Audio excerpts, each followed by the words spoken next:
السلام علیکم۔ چھپ کر کے سب سہتے رہو تو اچھے ہو، بول پڑو تو آپ سے برا کوئی نہیں۔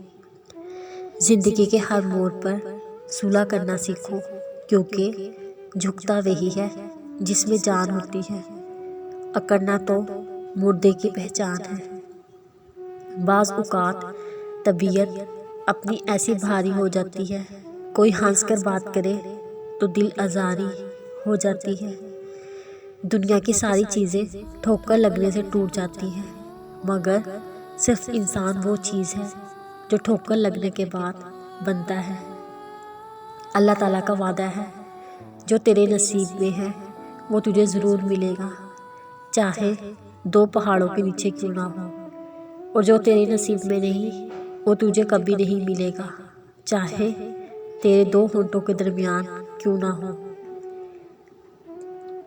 کبھی کبھی اچھا لگتا ہے سب جان کر انجان بننا، چپ رہ کر سامنے والے کی چلاکیاں دیکھنا، سامنے والے کی حد دیکھنا کہ وہ ہمیں بیوقوف بنانے کے لیے کہاں تک جا سکتا ہے۔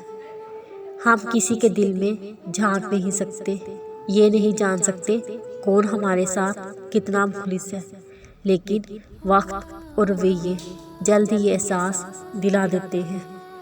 جب انسان کی آنکھوں سے ندامت کے آنسو بہتے ہیں تو اس پر رب کی رحمت برستی ہے۔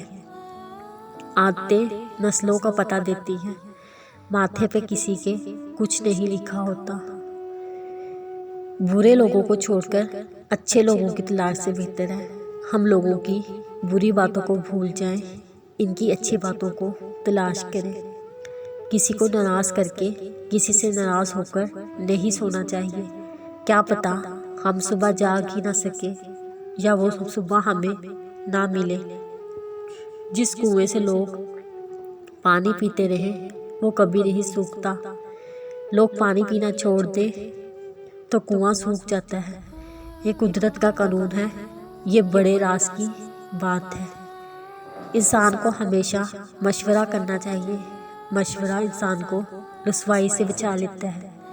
بہترین مشورہ سے اللہ سے مشورہ ہوتا ہے، بہترین فتویٰ ہوتا ہے۔